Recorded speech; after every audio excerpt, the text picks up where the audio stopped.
hello, and welcome to another live stream. How are we doing, guys? It is Sunday, and we're back painting some miniatures. I'm joined today by Andy and Jay. Dave is having technical problems, but hopefully should be able to join us during the show if his internet decides to restart itself. So, chaps, how are you doing today? Not too Very bad. good, thank you. Good, good. So we've got a bit of an assortment of stuff that we're painting today, aren't we? I can see an array of Leagues of Votann on your screen, Jay. Yeah, so they're coming together. The army is almost finished, and it's been quite a productive week. So, on the stream last week, I was painting the bikes. They're done, so you can see them here on the camera. I also painted up my general, the Carlisi, who's going to be leading my Crusade army. And I've been working on the Land Fortress as well, so putting together a nice base for it. I just wanted to... I like the Land Fortress, but it just felt a bit separate from the army, so I've given it a round base and in the same style as the rest of the army, just to bring it all together. And I actually think it looks quite cool. So on the table today, I've just got another 10 Hearthkin Warriors, which I've been working on. These are sort of getting there now, probably about halfway, and that's the last unit to finish off before the Crusade event next week. Awesome, yeah, not long until we've got that, is it? How about you, Andy? What are you working on? So I'm working on some Chaos Legionnaires for Warcry. Nice. Bought these ages ago when they were released and built them, and yeah, they've just been sat there waiting to get paint on. And then I bought myself a ticket to the Warcry Grand Clash in March. I think it's March 18th up at Warhammer World. Oh, nice. And then I've got a ticket to the Warcry event on, I think it's a Sunday, at Warhammer Fest in April as well. So, oh, cool. Rather than take like my ogres or something from Age of Sigmar that I've got painted up, I figured why not get some paint on these, and nice little painting project for the stream, something I can just work on every week or whatever. Yeah, makes sense. Awesome. Well, I am working on the Exalted Hero of Chaos from the new Slaves of Darkness range. So, Games Workshop very kindly sent us over review copies of all the new Slaves of Darkness kits. So, hopefully get some paint on these today. And yeah, hoping over the next few weeks can get a bit of a Slaves of Darkness army painted up, because I'm keen to use these models on the battlefield because they're really cool. I see we've got a few people in the chat with us as well. So Steve Harbour says evening all. Local average painter, evening chaps, painting the Null Spirit pack at the moment. Nearly finished Gricknax Loon Court, but gobboed out now. You've been painting some gobbos recently, haven't you, Andy? Yeah, I got the Grincrax Loon Court for to paint up for review, and that was really nice. Got to try out the Army Painter paints on them as well. Yeah. But yeah, I've been building. I bought myself the Gobbo Christmas Squig box, the Squiggalanch box, I think it was called. And I built the Loon Boss on Giant Cave Squig, which for a goblin is a huge model, although it is mostly just a squig. So I've been building that, and then on my paint desk the other day I had 20 stabbers, which I tell you what, they go together. There's literally like a normal stabber is the body, an arm with like a spear or a club, and then the other arm with a shield. Or if you go for the ones with bows, then they've got like quivers in one hand and a bow in the other, or just one bow that is both arms together, and you just glue that on. Yeah. They go together so quickly. It was insane. I really fancy painting some because they do look really, really cool. I'm a bit of a sucker for goblins, especially squigs. Are there any squigs? There's a couple of squigs in the box, isn't there? Yeah. You get a squig herd, some Boingrot bounders / squig hoppers, and then the mangler squigs, which I think I'm going to build one as a loon boss and one as a normal mangler. Nice, cool. We've got Jem Jackson in the chat. Evening all. We've got Mr. David Jennings in the chat as well. Evening everyone. Internet has foiled Dave, unfortunately. Hopefully, we'll be able to join us later in the show. It'd be cool to get him on. And I didn't have time to rejig the layout, unfortunately. As found out seconds before we went live that Dave's internet wasn't working. So yeah, it's It's gone very, very quickly this week.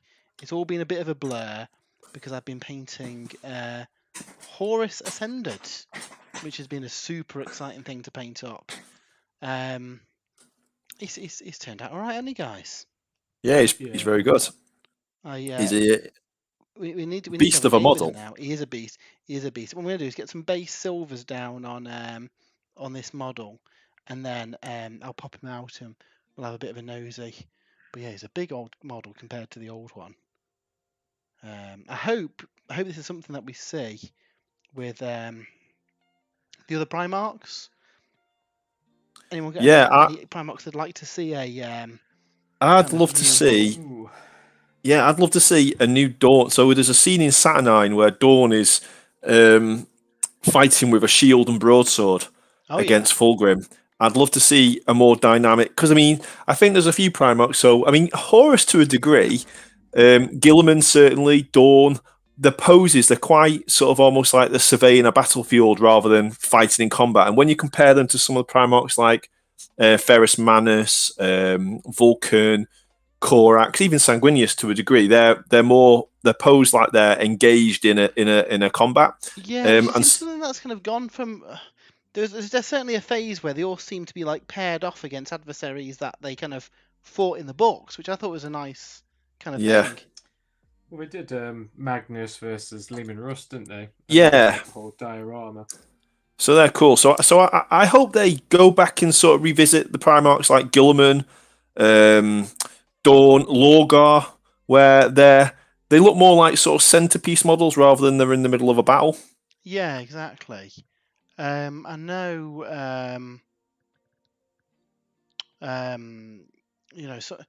Some of them kind of not just the traitors, but some of them kind of go through some changes during the heresy as well. Like, the personality and kind of how they'd be represented in model form. Yeah. So yeah, I really do hope we see some. Incidentally, the pose of Horus Ascended is the same as the classic artwork of him standing above Sanguinius's body. So make of that what you will. So we might get a new Sanguinius. He just might be on the base of something. Yeah. Well, I mean, I'm fairly certain that if we do get an Emperor model, it'll size up nicely against Horus. Yeah. I'm sure that's cool. That's cool. Do you think you guys haven't? Do you think we'll see a model for the Emperor? Well, we were lucky enough, weren't we? When the Horus Heresy Second Edition Age of Darkness box set came out in the summer, we went down to Warhammer World, didn't we, for a game, and we were talking to some of the designers, if you remember. Yeah. And we were talking about different things and models we'd like to see and things like that. It was interesting to hear what they were saying about models such as the Emperor and other things as well, because obviously they're looking at it from a whole different perspective in terms of writing rules and things like this. I found that fascinating. Personally, I mean, if you go back to first edition, we saw that the Emperor was referenced in the rules because he could be the warlord for a Talons of the Emperor army. Yeah, absolutely. So who knows? I mean, it would be cool to see, even if it's, I mean, you look at like the Horus Ascended and you look at his rules and it's like, I mean, they are bonkers really, aren't they? You could only really use that sort of model in a narrative game because there's not really anything that can go against him. Well, I don't know. A unit of 10 las cannons will probably take him down. I think there's stuff that can kill him. He's very strong. I don't think he's unstoppable. A unit of 10 las cannons wouldn't be able to shoot him though because he'd be in a unit. Okay, yeah, okay. And he has a 3+ invulnerable save, a 4+ feel no pain against any las cannons that get through, and then he comes back to life. So I think I've watched. He's got 1 wound though, so that gives you a little bit of. He's very good. 1,000 points is a lot, and you can only use him in a 4,000 point game because of that. Arguably, some of his abilities, like once per game, he can turn to strength 10, toughness 10. But against Rogue or Dawn, for example, it makes no difference, does it? Yeah, but Rogue or Dawn isn't killing him. No, but he'd probably be able to hold him up, and that, I guess, is his job. Yeah. Just kind of. Yeah, so I watched a battle report with Horus Ascended in recently, and there wasn't really anything that troubled him. Yeah, I mean, But he can one-shot a Titan, which is crazy. yes, but I think in like a narrative game, it would be really cool, and I could imagine the Emperor having sort of similar rules where there wouldn't be much that could take the Emperor down, but you might have a nice matchup against something like Horus Ascended. Yeah, I'd like to see that. What's the vibe in the chat? Local average painter, more feral Russ model at the end of the Heresy would be awesome. Jem Jackson Dynamic Dawn 100%. The pose really puts me off getting him at the moment. The Sigismund sculpt is so much better. Dave likes the current Dawn model personally. Would be cool to see him charge into battle with his chainsword. And Dave says in his dress. I suspect that's a reference to Sanguinius there. Well, I mean, I'm up to date with the Black Library Horus Heresy novels, and Sanguinius has a lot of airtime. No pun intended there. In the in certainly the last book, and obviously, if you've been keeping up to date, you'll know that Sanguinius, he has visions of his death. He's foreseen his death at the hands of his brother, and he quite often says during the game. I remember, what was the book with the Titans? Mortis. Was it Mortis? Yeah, or was it he killed? Was it Saturnine where he goes out and kills a Titan? It might have been Saturnine, isn't it? Yeah, and he's like, not today, because he knows he's just not going to die on that day. And as he's approaching sort of the day, the sort of trials he goes through get a bit tougher and tougher. So obviously in the more recent book, he is pitted against his brother Angron and Cabanda, and he puts some serious work in. But his rules, I don't think, reflect that. It would be nice to see like a powered up Sanguinius model as well, especially if he's got to go up against something like Horus Ascended. I think we suspect he goes up against. At the minute, and we saw this with the Mechanicum book as well. The kind of rules at the minute represent them at the start of the heresy. Yeah. So I think it would be safe to say that the Sanguinius we see on the battlefield at the end of the heresy is a bit of a different person than the one that kind of starts it. Yeah. You know what would be cool? Jagati Khan actually on a bike. Well, there's rules for him, so we will get him at some point, I'm sure. Yeah, and that's an obvious one, isn't it? Yeah. They don't make... Well, thank you very much. The Mandalorian for subscribing. That is the way. That is the way. Yeah. I've lost my train of thought now. Yeah. So Games Workshop, it's very, very rare nowadays that they'll have rules for something that they don't make a model for. So the fact that we can take Jagati Khan on a jet bike makes me think that we will get a model at some point, which is cool. It's the price of Horus surprised me as well. I thought he was going to be a lot more expensive than he was. I mean, don't get me wrong, Forgeable models aren't cheap, are they? He's like £93.50, I want to say. But he's less than I thought he was going to be. I thought he was going to be more than the Lion. I thought he was going to be 110 myself. I was expecting him over the 100 mark. So it has surprised me how cheap he was. He's not cheap, but how relatively cheap he is. Yeah. And it is a really nice one. And to be honest, I'm really looking forward to a 6,000 point game with him on the table as well. Yeah. Just to see what he is capable of with my own eyes. I suspect he's capable of quite a bit. Yeah. Yeah. He's a bit of a beast, isn't he? But no, it's I'm actually looking forward to like Yeah, I know, and I think Horus Heresy is the sort of setting for it, because obviously if you release a model like that in 40k, it's a bit tricky, because 40k is you want to balance 40k, whereas Horus Heresy, I think the core game is balanced, the core army list is balanced, the legions seem pretty balanced with each other, but it's nice to introduce models like this for that narrative sort of element, because you take Horus Ascended to a tournament, you're probably not going to get many favourite game votes, but if you've planned this is the final day of the siege, this is we're fighting a campaign over the bridge of what's his faction, the Vengeful Spirit, you really want to use models like that, don't you? It's just so enjoyable. So yeah, exactly. Kind of, for me, Heresy isn't a competitive game. It's all about the story and having fun. Yeah, isn't it? Exactly. So, yeah, he's pretty cool. Everybody in the chat, what are your favourite Primarch models from Forge World? Are there any that you've painted or anything you'd like to pick up? Are there any that you don't like? Yeah, interested to hear everybody's opinions on that. Prometheus Williams says, "Greetings, gentlemen. Happy to see you live. Happy to see you here. Hope you're enjoying the show.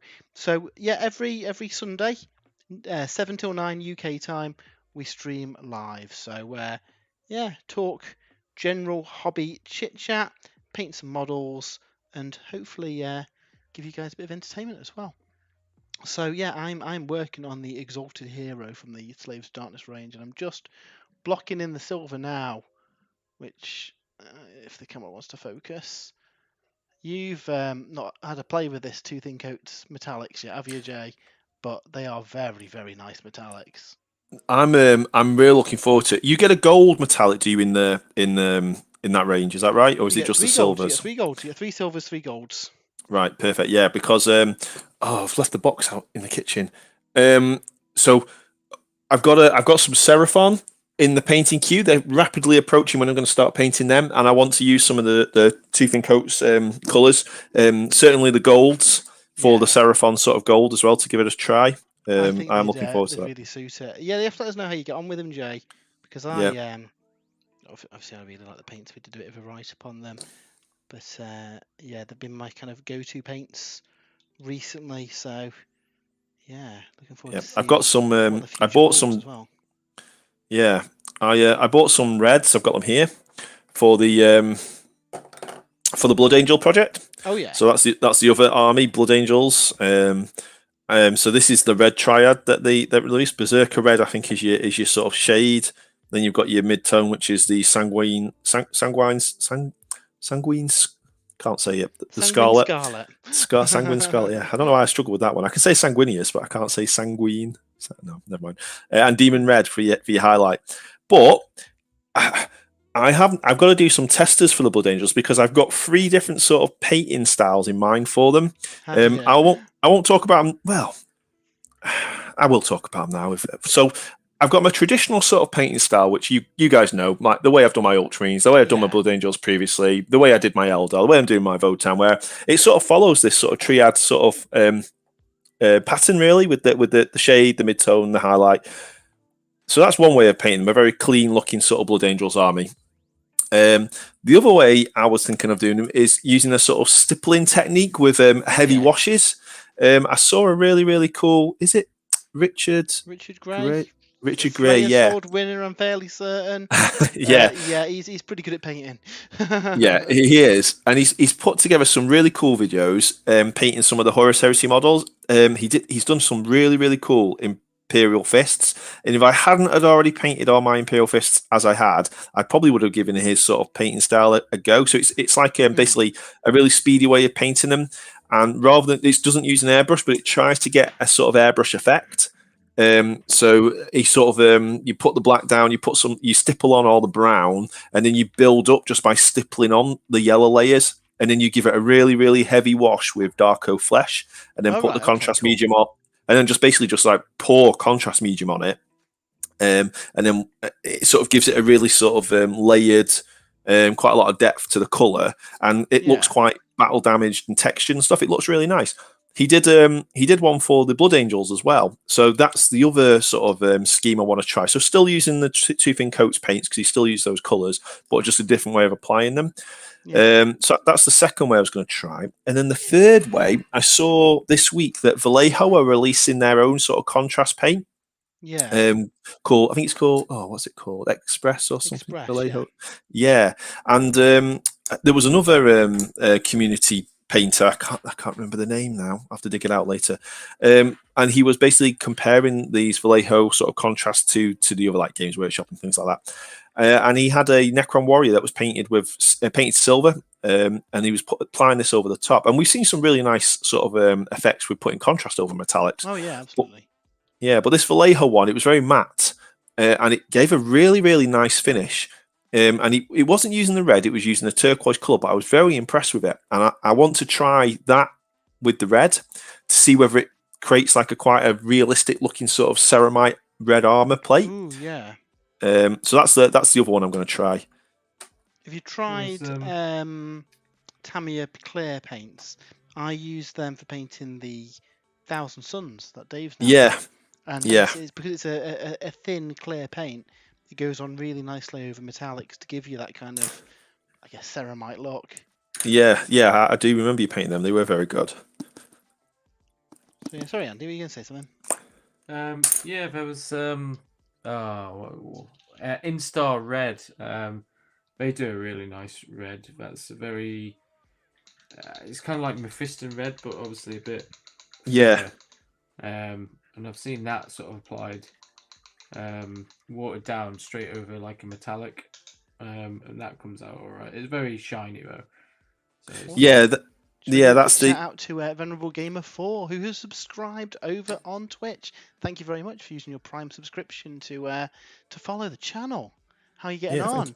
Evening, gentlemen. Venerable Gamer 4 says, "What are you working on today? What is everybody in the chat working on? I feel some hobby goodness going on a Sunday evening." Local average painter says Vulcan is really nice. Angron is starting to show his age a bit, as are Gulliman and Lorgar. I like the Lorgar model. I love the Lorgar model. And yeah, Angron is a bit smaller, but it wouldn't surprise me if he gets rules to represent his demon profile at some point as well. Yeah, let's face it, isn't it? You've got Mortarion, you've got Magnus, we've got Angron coming out in the not too distant future. Would they put those demon models into Horus Heresy as well? Absolutely. I think you'd have to. I mean, the Angron that we're getting for 40k represents perfectly the Angron that was fighting towards the end of the Siege of Terror. Yeah. Mortarion as well. And who's the other guy? Magnus. The other guy, Magnus. It's all his fault. All his fault. He did nothing wrong. What are you about? Well, I don't know. Having read the Siege of Terror series, he's done some pretty wrong things. I used to stand up for Magnus, but he's a wrong un. He's a wrong un. You've read the short story, didn't you, with Magnus, where he fights Vulcan? I did indeed. In front of the throne. Yeah, right. Well, you need to read Echoes of Eternity, because there's a whole sort of different view on that scene. It's very interesting. Interesting. Did they say that they were going to try and do stuff from like different points of view during the battle? Vulnerable Gamer 4 is assembling the College of Death. Excellent. Is that the Blood Bowl team from the recent box expansion? I forgot what it's called now. It might be in here somewhere. Dungeon Bowl. The Dungeon Bowl expansion. Right, while this is just drying, I'll give you a quick look at Horus Ascended. No, my eyes. Your eyes. So, we'll see how he gets on under the camera. But he is a big, chunky monkey. He's big. Yeah, he's a lot more kind of imposing than the Horus that came out originally. I mean, that original Horus is still a really nice model, but yeah, this guy was so much fun to paint. So massive thanks to Games Workshop for sending us one early to unbox and paint up. That's why I've not got any Slaves of Darkness done, because I've been furiously working on him the last week. Hang on. Zoom out. Those yellow. Is that yellow on the base and red on? I'm not happy about this. They might be dead Imperial Fists there. What? There might be a dead Blood Angel underneath him there. Just saying. Is he wearing a bathrobe?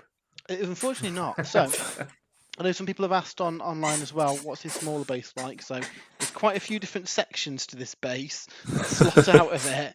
But if we take that out there, remove him from that big hefty chunk of resin, and that is what he looks like out of his base. So he's got a much smaller base, so you can play him in games without giving yourself a disadvantage. Have you got a Contemptor Dreadnought to hand, Matt? Can you place him next to a Contemptor Dreadnought? I haven't got a Contemptor Dreadnought to hand, unfortunately. Not in this same room.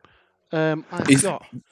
Really impressive model, and you've done a cracking job on the paint job there, because you didn't have long to paint him, but you couldn't tell, because I like the especially like the gold and the black armor. There's a Chaos Knight for comparison, so a little bit, he's not like overly massive. He's still like Primarch sized. He is noticeably bigger than the original Horus though, and then obviously when you lock him into the scenic base, it just gives him a bit more kind of oomph, doesn't it? But yeah, it is like a jigsaw putting him back together though. So yes, that was a little look at him. Vulnerable Gamer 4 says, that's an incredible model, Matt. Why, thank you very much. It's I really want to paint. I said this last time I painted the original Horus. I really want to go through and paint the other Primarchs now. All of them. I think that'd be a nice little project to do. Yeah, definitely. Yeah. So I've painted up 3 of the Primarchs so far, all loyalists. But there are a couple of Primarchs. I think that so Korax as well. I think looks like a nice Primarch to paint, even though I'm not a massive fan of the Raven Guard. Vulcan, I've always liked the look of Vulcan. I think he's got quite a good pose to him with his hammer. I think it would be a nice, because they are, as well as gaming pieces, they make really good collection pieces, don't they? So it is a nice little project like that. They do, yeah. And I keep looking at Conrad Kurz. Oh yeah. I keep looking at him and thinking he looks like a nice Primarch to. He looks like a nice. Is it all the flayed skin and the blood and stuff? Yeah. Yeah, just like the sort of blue and with a bit of gold. Yeah. Sort of like, yeah, I think he looks really nice. I actually really like the Perturabo model, Andy. Yeah. I think he's a conventional, Jay. I know, yeah. Considering he's my arch nemesis, but I think I quite like the chunky sort of Terminator armor that he's wearing. I mean, Horus as well, to a degree, is really cool in that regard. Do you prefer the new one or the old one, Jay? Do I prefer the new Horus or the old? Oh, definitely the new one. I mean, I like the old one. The old one's nice. The only thing I don't like about the old one is he's holding out it's the World Breaker, isn't it? The mace. World Breaker, yeah. The way he's holding out the World Breaker, it's the only thing. It just, I don't know. I mean, he is a Primarch. He's going to be able to lift something like that, but it just looks like he's making it look too effortless. I would have liked it to look like he's got a bit of heft to it. Maybe if he's holding it a little bit slightly higher on the. He's kind of like swinging it down. It's kind of like the head of it's drooping as he's carrying it. Yeah. Obviously, it's a massive mace, isn't it? Yeah. But overall, I do rate it as a model. But the new one just looks really, really cool. Really, really cool. So, just to clarify, you like the Perturabo model, Jay? I never said yes. I do. I do like the Perturabo model. I like to see the Perturabo model in the dirt, bolter holes in his back. I was going to say, can someone clip that and then you ruin I'm not falling for that. No. The chat never forget. They'll bring it up in a future stream. Yeah, exactly. Yeah. I just need to get the Games Workshop website up because I need to just check the Votann mag rail. I want to see where the silver bits are on it. The silver bits. Yeah, I'm doing the same here. I've got the Slaves of Darkness battle tome just off camera, checking the colouring of this guy. So I was torn on whether to kind of go. Move that out of the way. Torn whether to go kind of like black highlighted up through like blues or go kind of dark metal. So what I decided in the end it's a touch too light, but I'll wash it down. I've gone Sir Coat Steel from Two Thin Coats and Doom Death Black. They're black mixed 50-50 to kind of get the base silver down. It's still a little bit light. I maybe should have gone 2 parts black to 1 part silver, but I can wash it down. I think dark metallics look nice on Slaves to Darkness. And then some of the models I might do like black with highlights. Like the shield here, just so I've got some different texture. I'll probably have the shield kind of black with highlights and the armor a dark black metal. Yeah, that would be cool. You could always do like a shoulder plate black and things like that as well, just like the odd one. For the Chosen. Yeah. Just because let's face it, the model's mostly black, isn't it? So having a few different like textures, some of them metallic, some of them off black, some of them like quote marks proper painted black. It just makes the model a bit different and varied. I did the same on the Demon Prince, which if you head over to Warhammer Community and check out the Demon Prince article, it is in there. I haven't actually got him to hand to show you guys at the minute, but that was similar. I followed Duncan Rhodes' painting guide on that one as well. Yeah, I suspect I might need to buy more of those Demon Princes. I don't know about you. Have you built one yet of the new Demon Princes?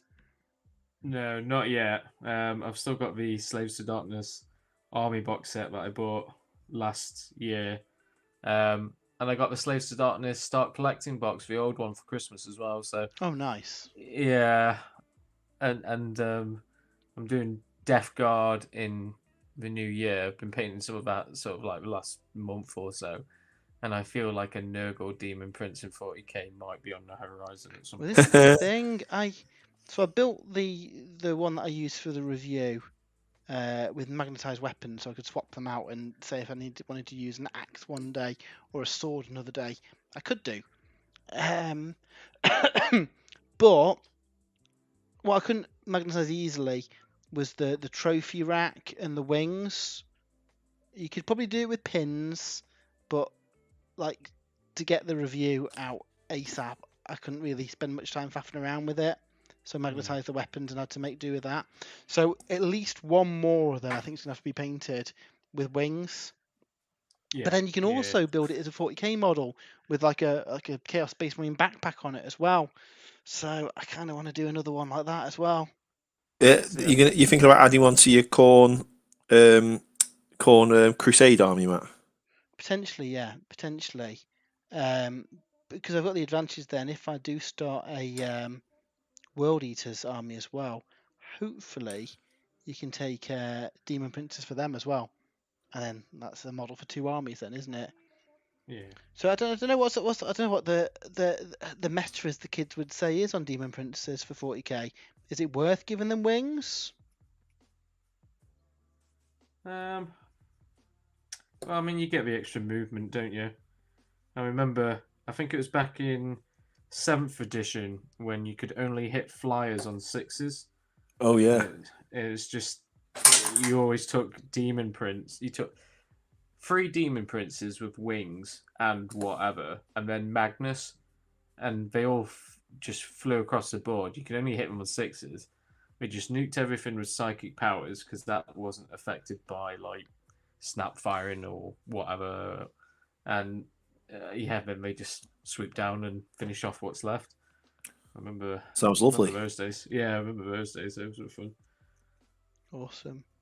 Well, my multi-stream chat seems to have broken, so just flip back over to YouTube for a flurry of messages that I've not seen. So apologies, guys. So local average painter says, "Oh, we've seen that. Vulcan's really nice." Jem says, "I saw that Vallejo Necron tester video, and it was ace. Thought it would be an amazing way to do Alpha Legion or Thousand Suns." Yeah, definitely. I really like the matte finish on it. Yeah, Alpha Legion especially because I know there's that new Alpha Legion Centurion model, isn't it? I can't remember what it is now. Exodus. The sniper, the Exodus. Yeah, but if you look at the sort of color scheme that the studio used for the Alpha Legion, it does look like they've used some kind of contrast light paint over metallic, and it's very effective. Yeah. Well, they have got the there are some clear air paints in the Citadel range, Right. so they're potentially doing a similar technique to what I was talking about clear paints over Tamiya, yeah. and use the Forge World air paints maybe. Yeah. Yeah, it does look cool. I fancy an Alpha Legion army at some point. I mean, let's face it, between us, we want every Legion at some point, don't we? The Alpha Legion are cool as well because I think there's a loyalist character in there you can take as well as a traitor one, so you can you get double the usage out of it, really, don't you? I mean, arguably they are loyalists, aren't they? Helping out the cabal. Are the Alpha Legion are in the first Arcs of Omen book, aren't they? The Alpha Legion are in the so in the narrative book, Arcs of Omen, Abaddon. So Abaddon uses them to ensure that his plan's going to go the way he wants it. So obviously because there's obviously Chaos Renegades can't be trusted too much, can they? And the Alpha Legion can. Well, no, but there's degrees of trust, isn't there? So because he's gifting them with these Arcs of Omen, weaponized Space Hulks, fused with demon technology and all sorts of cool stuff. Abaddon's obviously a bit concerned if someone goes on a bit of a joyride with one and tries to take over his fleet. So he's installed Alpha Legion operatives throughout the entire fleet, and he's they're there to get out and get the job done, just in case the the renegades don't do it, which is likely because I wouldn't trust a Chaos Renegade, and I'm a Chaos player. So that is gold. That is gold. That is gold. Just saw in the corner of my eye, Joey says, Matt, what's the dark metal base coat color? Sorry, just joined. So it is. I put them away. It is 50% Surcoat Silver from Tooth and Coats, and 50% Doom Death Black, also from Tooth and Coats. Just because the Surcoat Silver is a really, really nice shiny metal, but I wanted to darken it down a little bit for these guys. So bit of an experiment, and basically just mixed it 50-50, and I think he looks all right. So yeah, that is that colour. What else have we got going on? So Dave is working on an infantry squad for his Astra Militarum. Steve Harbour, hobby-wise, I finished some more French Napoleonics, following on from last week's musings. Now thinking about armies on parade. This is all Dan in Warhammer Crew's fault. Might start with the board. Dave's also going to do armies on parade this year. Interesting. Steve said they were meant to do it last few years, but always fought a last hurdle, i.e. the display board. Yeah, I agree. I think a lot of people do it, and then they get to the display board, and it's like, oh, I don't want to do a display board now. It's a lot of work. Where if you kind of make it an integral part of your armies on parades, I guess you're more likely to kind of follow through and do it, aren't you? I've always fancied doing that with a cool kind of like themed board, and the army kind of like themed around him. I mean, have you guys ever done it? No, not done it. Would you do it? I don't know. My project plan's always full. I do like the idea of it. Though. Some of the entries are really nice. Yeah. I did it a couple of years ago. I think I went an event in Derby called Blood and Glory, and you got like points for doing certain things, and one of the painting points was to do a display board. So I went into Warhammer World when we were there one day, and they sold the individual Realm of Battle board tiles. Oh, yeah. And I bought one of the Age of Sigmar ones for I think like £30-40, whatever it was. Yeah. Probably a bit too much. And painted that up, flocked it, did all that sort of stuff. And took that. And the only issue with that was the board itself, because it's effectively like a 2x2. It was just too big. Yeah. I could have got away with half of that. But I've always looked at doing one for like Warcry and Kill Team and stuff like that. And I saw a tutorial online that was, you buy like a picture frame. Oh, yeah. And then take the glass out and all that sort of stuff. And you're left with effectively like the cork backing. And the idea is that you then sort of mark out the cork backing, which is slightly larger than the actual sort of frame. And you use like polyfiller first to sort of like, fill it all in, do all that sort of stuff. And then you use like kind of like a texture paint over the top, and then throw on like bits of scenery and stuff like that. And just sort of build it up like that, effectively treating it like a giant base. Yeah. And then you can just sort of slide it back into the picture frame, and sort of, secure it with the picture frame, depending on which one you go for and stuff. And then, boom, you've got a board with a nice frame. That's cool. You can...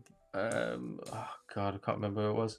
And then the guy had literally just written, this is my army, etc., on the side of a picture frame. And it was like, yeah, that's a nice, easy way to... I say nice and easy way of doing it. Yeah, it was quite a while ago. Relatively easy. I've seen quite a few people. I think Phil Kelly and Ben Johnson have used a large round base, so maybe like the size of base that Archeon comes on. In fact, the base that you've put your land fortress on, Jay.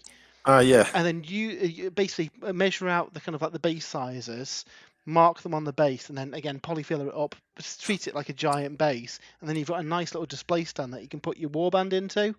Yeah, I saw it. Was it Ben Johnson did the Skinks recently? Because he used to. Yeah. Yeah, it looked really, really good. Yeah. So I might have to steal Yeah, that idea at some point.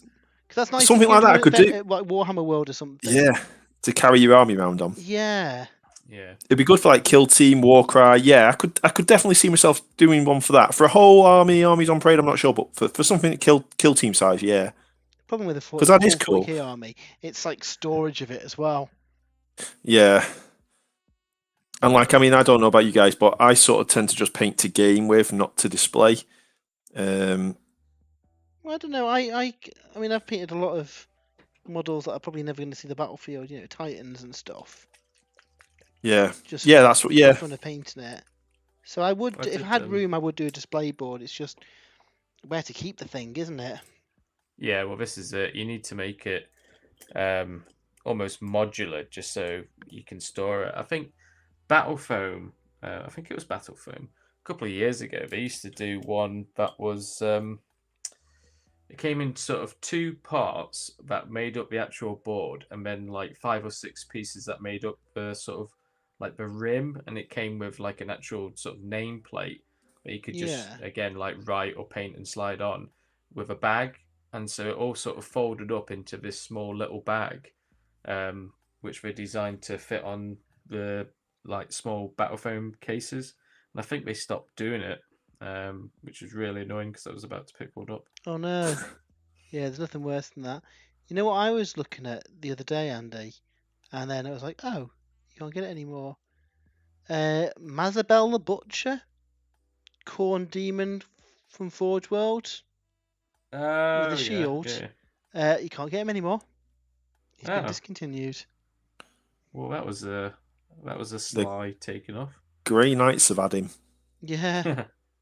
So yeah, it's a shame that. No, it's not. One less demon in the galaxy. No shame about that. You tend to get this with a lot of Forge World kits. There's not many. If I remember rightly, the only AOS models now are the Exalted Demons. So the what's he called? The Rogue Idol. I think he's gone now. Oh. The what's it called? The Colossal Squig. I think that's gone now. Though they could, of course, just been recoded maybe with a new book on the horizon. They'll be back on the store. You had the Troll Hag, didn't you? And also the Squig Catapult thing. Yeah, so I certainly couldn't see them the other day. No. They might be on there now, but yeah, you never know. I Can Mix says, hi guys, hope you're all well. Have you ever played Silver Bayonet before? Would love to see a playthrough.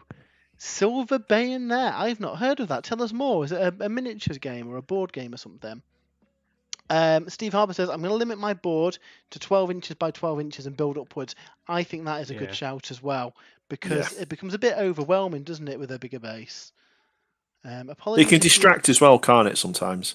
Yeah. Apologies if you're watching over on Twitch. Me master chat's gone down, so I've got the Twitch chat open. I can't see anything. Dave says, what? The Rogue Idol's gone? Always wanted one of those. Oh, no. This is it. I mean, I've got a lot of models that technically don't have rules anymore. I mean, Vorgrath. I was just thinking of him, yeah. Merkant's Horde, the whole range. Oh, yeah. They are cool models, though, so I don't regret getting them. No. But it is a shame. If you're doing like Warhammer World have got a Age of Sigmar open play event soon. Did you get a ticket to that, Andy? I did, yeah. I have no idea what I'm taking, but I got a ticket for it. I might go because I could take something cool like that. I could be just like, Fazam, here's 1,000 something points of dragon. Come at me. Yeah, because I think it's only 1,500 points, and the army selection is quite interesting. So you can bring like 10,000 points if you really wanted to, but you can only build and play 1,500 points. And the way it works is one player puts down a certain points value. So they might put down 400 points, and then the person, their opponent, then has to put at least 400 points down. Yeah. So they might put 450 points down, at which point the first player can then put up to, or has to put more than 450, something along those lines, until you've got 1,500 points. Yeah, and in theory, you could both pass earlier than that as well. Yeah. In theory, if you wanted to play a smaller game. So it's interesting. I'm quite looking forward to seeing how that goes out. I thought it was quite an interesting idea. Well, they used to, back before the General's Handbook and stuff, they used to do quite a few open play events up at Warhammer World, because I used to go to pretty much all of them. And there's one called Dead Walkers, and it was really cool because your casualties could come back as like zombie units. Oh, nice! That's cool. And it was I played like a goblin player in one of the games. I was using like Flesh Eater Courts, but I had like 30 ghouls, a Ghoul King, some horrors. I had a Mongol, some Hex Wraiths, a Banshee, It was just random stuff because obviously it was like open play and there was no battle tomes at the time and stuff. And I remember playing a goblin player, and I must have killed like 40 odd goblins or whatever it was, and they all came back next turn as zombies. And this is back when they got like bonuses to hit and wound depending on their unit size. Oh yeah. And I killed enough of them that they came back and they were all hitting on threes and wounding on threes. Amazing. And they just started. Yeah, it was absolute chaos. What have we done? What have we done? That's stronger. Iconmix says the Silver Bayonet is a skirmish war game of Gothic horror set during the Napoleonic Wars. Well, that sounds amazing. Okay, Silver Bayonet. Let's have a look. Get some googling on the go, somebody. And then Lady B Miniatures and Art says, "Howdy, strangers. How are you doing? Good to see you on the channel. We are painting some miniatures today. I'm working on an Exalted Hero. Again, massive thanks to Games Workshop for sending us an early one to paint up on the site. Jay is working on the Leagues of Votann, and Andy's painting some Chaos Legionnaires, the Warcry ones, not the 40k ones. Oh, I gotta show you something. I've done a lot of hobbying this week. You know, if we were doing a podcast on Monday, I'd have a massive hobby update. Look what I built for the Crusade, guys. Can you see them? They're not painted. Cool. I've got a paintbrush in my mouth. Sorry, that's why I was like not talking properly. So, in the Leagues of Votann book, in the match play section, they've got a really cool secondary objective, lay claim, which is in the new match play rules as well. And basically, what you do is you give your opponent 3 objectives to place after the battlefield's been sort of set and the proper objectives are on. These aren't objective markers as such, but they're placed a bit like objective markers. And basically, the Votann player can get secondary points if they're able to claim them. In the Crusade part of the Votann Codex, there's a whole sort of mechanic where after a game, you can roll to see what kind of resources you've managed to acquire. This can be raw materials, energy sources. I think there's organic material and galactic intel. So to represent that agenda, I've created these objective markers that I'll try and get painted up for the weekend when we go to Warhammer World. So this one is a galactic intel. So it's just chopping up a ton of bits. I think there's a bit of a dreadnought on there. There's a bit of a Horus Heresy model. This is some scenery we got in the Conquest magazine. I'm not even sure where. Yeah, I'm not sure where this bit's come from. I don't know where that's come from. I chopped it up. So that's my galactic intel marker. This one is my energy sources one. So this is a bunch of Votann Hearthkin Warrior backpacks that I've chopped up to make like batteries. Oh, that's really cool. Yeah, and then this is I think it's a plasma beamer. It was one of the special weapons the Hearthkin Warriors can. Oh no, it came off the bike squad, the Pioneer squad, and I basically chopped the back of it and made it look a bit like a sort of chimney stack exhaust type thing, and put some cables down with green stuff. So that's my energy source. And then I had some of these like crystal things. I can't remember where I got these from. A little bag of them upstairs in my bits box. So this is going to be my raw materials. So I'm going to get these sort of like painted and based in the same style as the army, and then these will be my sort of secondary objectives or my agendas during the Crusade games. Well, that's cool. Yeah, you'd have to get some closer shots of them up on Twitter later, Jay. Yeah. And that's cool. I like stuff like that. I think for events and stuff, it's kind of cool making objective markers. especially on like the narrative events where you're kind of like leaning into something. You're going that extra mile, aren't you? Yeah, that's what it's all about. Going an extra mile to collect some galactic intel. Although for Leagues of Votann, it's probably like an extra 10 miles. Yeah. No, they auto advance 3 inches, so it's still quite a distance. Okay. They've only got little legs, though, haven't they? I've not had a game with these guys yet. It's going to be interesting though, because the first game I have with these guys. They're going to be fully painted, which is a rarity. That's impressive, Jay. That's good going. Yeah, I've really enjoyed painting the range. To be fair, but I'm looking forward to the the event of the weekend. It's a narrative event at Warhammer World. It's the second part of the Crusade event they did. Was it in October or November last year? Yeah, me and Andy went to it. Yeah, I forget what it's called now. Something about Rising Necron Tomb. Vaults. Rising Tomb, yeah. Yeah. I don't know. So you went to the last event, didn't you, Matt? I didn't get to the last one, so this will be a fresh Crusade army. So the army I've got, they're going to have no warlord traits, no relics. They're going in fresh, and then whatever happens. Any battle scars, any upgrades you get, we're just going to roll on the over the course of the weekend. Yeah. If you went to the previous event, you're able to take your previous Crusade army, and if it was anything like the first Crusade event they ran, there were certain like relics and upgrades and things that you could find during the course of that weekend that you can use in your Crusade army. So it'd be interesting. I could do that, you know.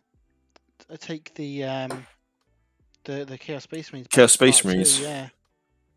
Obviously, they'll have a bit of a head start with the upgrades, though they got a lot of battle scars as well, so maybe not quite a head start. But yeah, that's not a bad idea. One of the Crusade mechanics was managing the Chaos fleet, so he's got like multiple different trackers to represent kind of how he's spreading his influence between his own personal glory, what the gods think of him, and his resources going into his fleet.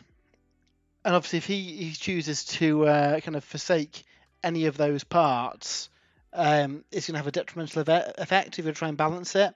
And he got a bit power hungry by the end of the event and was just letting it go to his head. He was taking all of the glory. So maybe we'll revisit them and see what they're up to. But then again, I'll change my mind by next week. I'm kind of half thinking Necrons, just because it fits with the theme of the event. So the vault's been open now. We're kind of exploring these various Necron tombs. The guys have done some really nice scenery as well, haven't they, Andy? We saw a bit of a teaser of last time. Yeah, we kind of saw it work in progress, didn't we, with all the Necron sort of scenery. But yeah, I'm sure they showed off some pictures on Twitter not so long ago. Yeah, I think so too. Yeah, it did look really nice. If I had a Necron army, that would be the army I'd take to this event, especially with it being set in a Necron tomb world. It kind of leans into it. Yeah. Or an Adeptus Mechanicus army might be quite nice as well. Adeptus Mechanicus would be nice, yeah. So yeah, I'm looking forward to seeing who we've got. I can make, with 10th edition maybe around the corner, what changes or additions would you like to see GW make? Before we jump on that question, Matt H says, evening guests, has Dave forgot to pay the electric bill? Yes. Yes, he has. He's having internet problems that only reared their head literally seconds before we went live. So, alas, there's a big, ugly, empty quadrant of the screen. If I had time, I'd have found a picture of Dave and just stuck it over there. With one of those old wind-up telephones. Yeah. So, alas, he's not with us. Hopefully his internet fixes itself and he can join us for the tail end of the stream. But we're nearly an hour in, so I don't think Dave's internet's going to be working tonight, unfortunately, which is a shame. He has been working on his Cadian army. He has been, yeah. I had he brought it round earlier on today. I had a quick look at it. Yeah, really, really cool. I like what he's doing with that army. Yeah, it's cannon fodder for when the World Eaters come out. Wow, yeah, they can't be too far off either. Bloody World Eaters. I mean, it was no secret that Andy was going to do World Eaters, and it was no secret that I was probably going to get caught up in the World Eater hype as well, having many Khorne models. We're just Chaos fanboys, aren't we, Matt? We are just Chaos fanboys, yeah. So yeah, I'm really looking forward to seeing kind of what they get. Anonymous Rex in the chat as well. Good evening, lads. How you doing, Anonymous Hello. Rex? Good to see you. So yes, we had a question for Mike and Mix. With 10th edition on the horizon, what changes or additions would you like to see Games Workshop make in the new edition? Oh, changes would I like to see. I would like to see stratagems reworked slightly. How far would you like them to rework stratagems? Gone entirely? Stripped down? Something different done with them? A deck of cards that you draw from? What would you like to see? Oh, that's a nice idea. That's a nice idea. I would like to see them on the data sheet for the unit as like a once per battle ability you can use. Whether it's easy to track and in big games it might become a bit cumbersome, I don't know. The problem at the moment, I think there's that.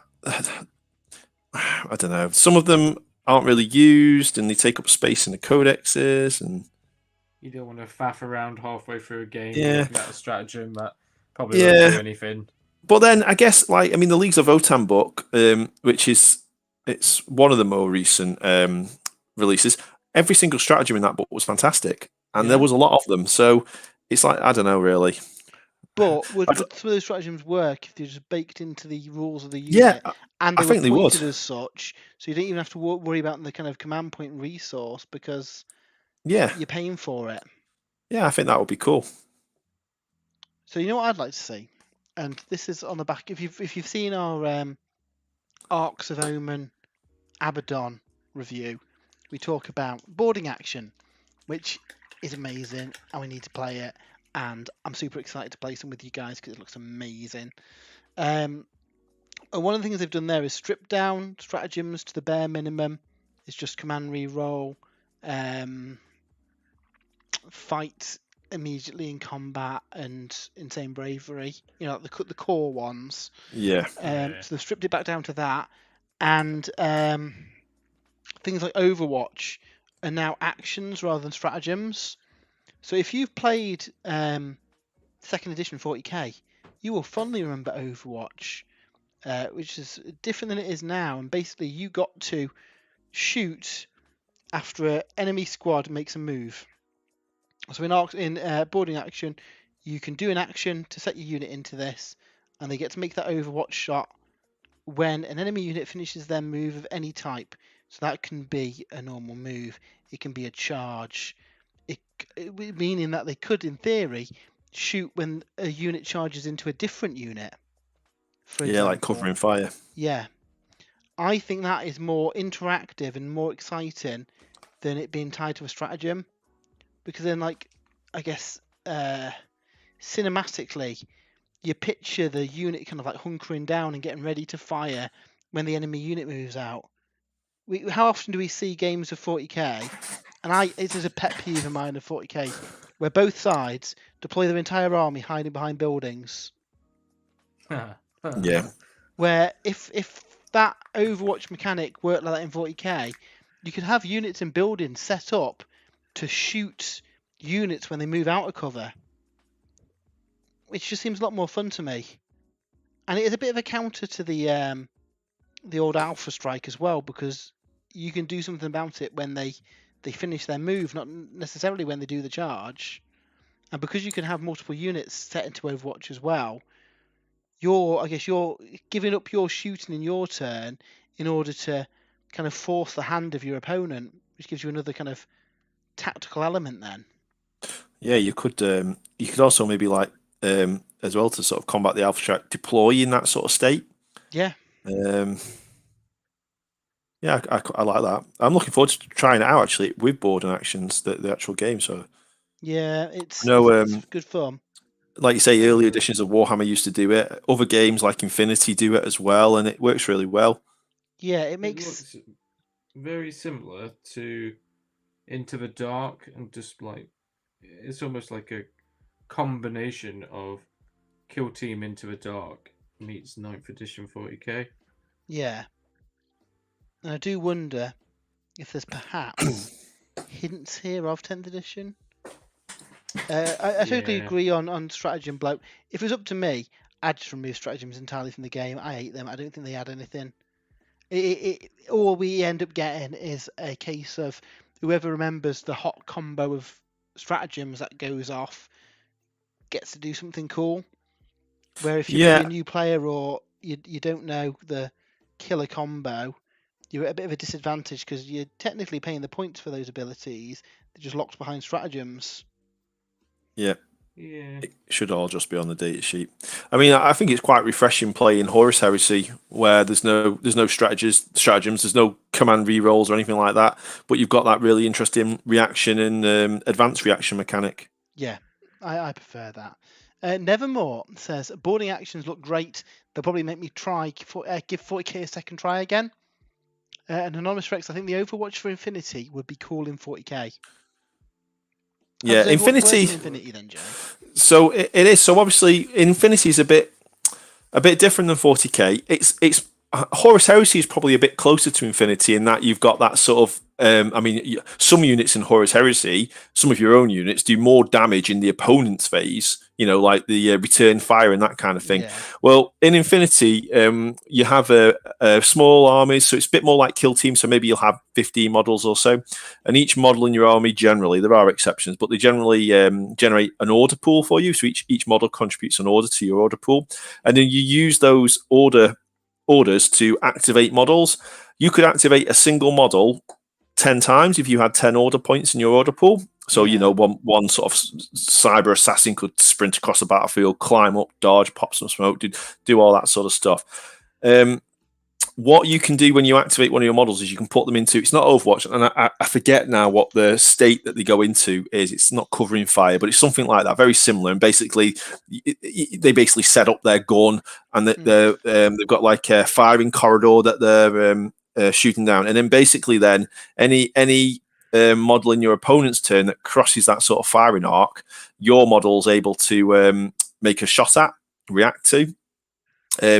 And I mean, in Infinity, you can do that anyway. So models are able to react to the opponent's move. So if a model runs across a corridor in front of you, your model is able to perform, they call them arrows, a reactive order, or I can't remember what it is now, something like that.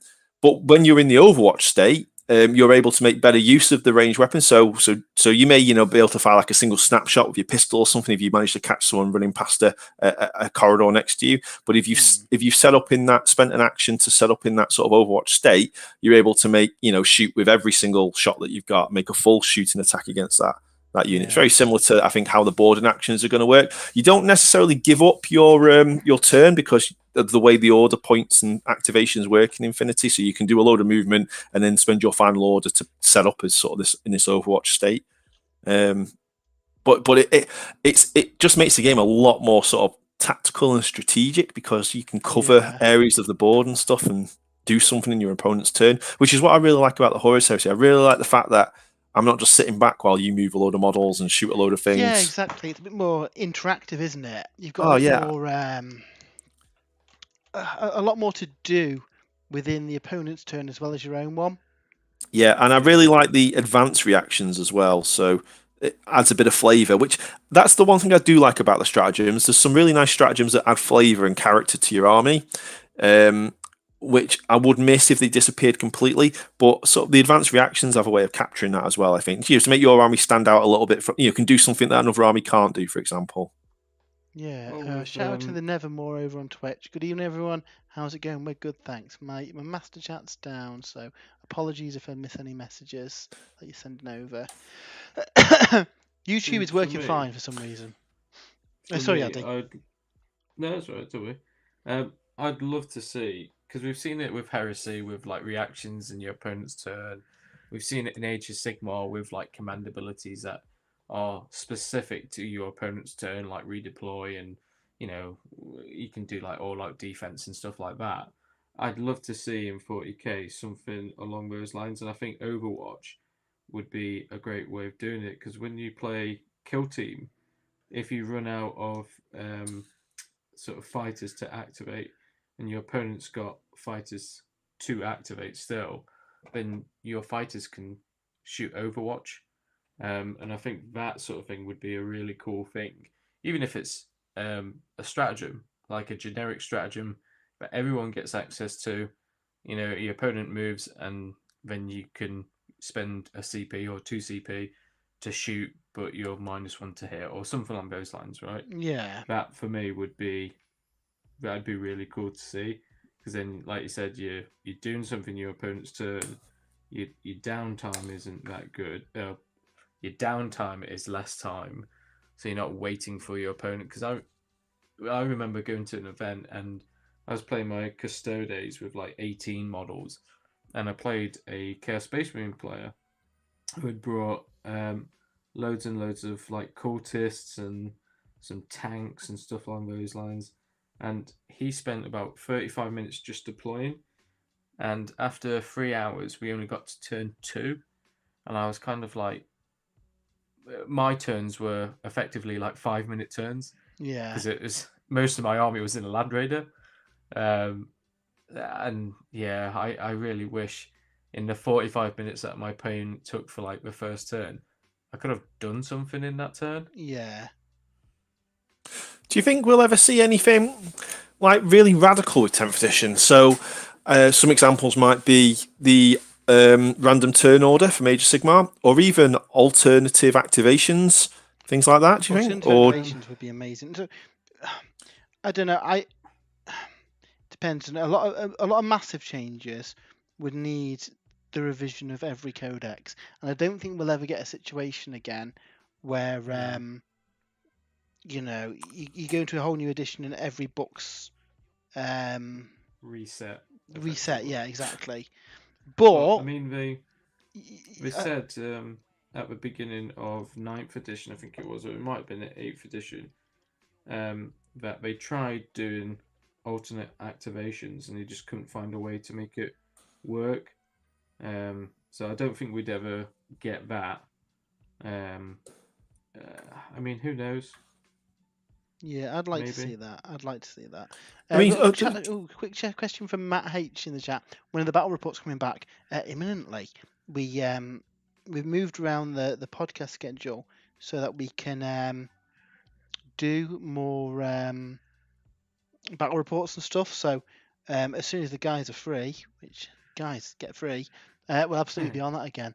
Thanks to Adam, who's subscribed over on YouTube too. Sorry, Jay. What are you saying? No, battle reports for sure. I mean, I want to bring the Votann to the battle port. So the next battle port that I'm involved in will be Votann. So yeah, look out for that, I guess. I was gonna say alternative activations. Games like Conquest manage it. Is Lord of the Rings? I know it's a smaller scale game, but is that alternative? You get priority, don't you? But it is kind of alternate activations. Yeah, like on a phase you take basis. Movement. Yeah, right, you do your movement, and then I do mine. You do your shoot, I do my shoot. So it's kind of alternate activations. Yeah, I think something like that would be cool. Do I think we'll see it with 10th edition? Yeah, maybe not. I'd like to see it in 10th edition. I just think that's a big it is a big jump, change. isn't it? Yeah, it would mix it up a bit though, wouldn't it? It would, yeah, and it'd be fun. It'd be really fun. Here's a question. In 10th edition, what's the one thing you'd like to see them keep? Crusade, but turned up to 11. Oh yeah, for sure. Crusade. If they got rid of Crusade, I'd be gutted. See, for me, Crusade's it'd be part. incursion missions in chapter approved. Oh yeah. I love playing 40k, but only at 1,000 points. Anything more than that, and I just lose interest, if I'm being honest. Yeah, you're right. Anonymous Rex has a point. Sorry, guys. Anonymous Rex, I think shooting heavy armies will be a bit hard to track with alternate activations. Yeah. Tau would be a nightmare. Yeah. Is that unit shot? Pretty sure it did. Yeah, and without Necromunda or something, tokens on units works. When you've got a whole army, the bookkeeping might get a bit messy. And again, tokens all over the board kind of takes away from your immersion, yeah. I mean, I don't like them donut rings objective markers. markers. Yeah, I don't think they look unless they're clear. I don't think they look pretty on the table. But then there's difficult, isn't it, for a solution for them, which is still kind of like works from an immersion point of view. Yeah, I mean, is it Game Mat EU? I think they do some nice ones for Age of Sigmar, which are like almost like stones, which would look great if you're playing on a grassy mat or desert mat or in the middle of a town or whatever. And they're done to the same size as the objectives with like I keep forgetting the radius of it now. Is it six inch radius in Age of Sigmar? Yeah. I mean, you could look at objectives completely differently. Rather than having like a point that you have to get models within a certain range of, they could be a bit clever about the objective and remove the requirement for that kind of thing. So I mean, talk about Infinity again. The objectives in Infinity are more immersive. Get to a console and hack it and escort this thing off the battlefield. A lot of the games of 40k and Age of Sigmar you play are just hold this point on the battlefield. Yeah, I prefer objectives being an interactable point. So people use those rings because it's easy to measure range and stuff because technically the objective's flat. But in a real battlefield, it wouldn't necessarily be it'd be a thing that they're fighting over. So maybe you can't stand on it. Maybe you can carry it and move it around. Yeah, I think that'd be a bit more interesting. Like you say, like a crashed cargo that you're trying to escort out. Certain units to be able to interact with it, so your infantry could carry it and move it around the battlefield where your vehicles couldn't, and it'd block line of sight. And yeah, I'd love that for sort of narrative gaming, because I think that's what narrative gaming is missing. You don't turn up to a battlefield in narrative gaming and want to control 3 points. You might have an ambush mission where the attacker starts on opposite sides and they automatically get the first turn, and all the defended player has to do is get the sort of the big target off the board. And I quite like the idea of that for like Heresy. I've got the idea of some Iron Warriors sending some big siege tanks to a certain point, and then they get ambushed by like Raven Guard and stuff like that, and it's the Iron Warriors have to get this big tank or this convoy, the majority of the convoy, just off the board. You don't necessarily have to fight, but obviously if they're not fighting, they're getting shot at more, and etc. I quite like the idea of that. I think that'd be cool. We've got some love for that in the chat as well. Anonymous Rex says terrain-based objectives would be nice. Nevermore says terrain-based objectives sounds really fun, especially for defend missions and with stuff like the Gene Stealer Cult Saboteur. Yeah, I mean we do see that in Age of Sigmar, where there's units that can destroy terrain pieces. Now, if those terrain pieces become, objectives or something, that then gives you kind of something different to do in your 40k games as well.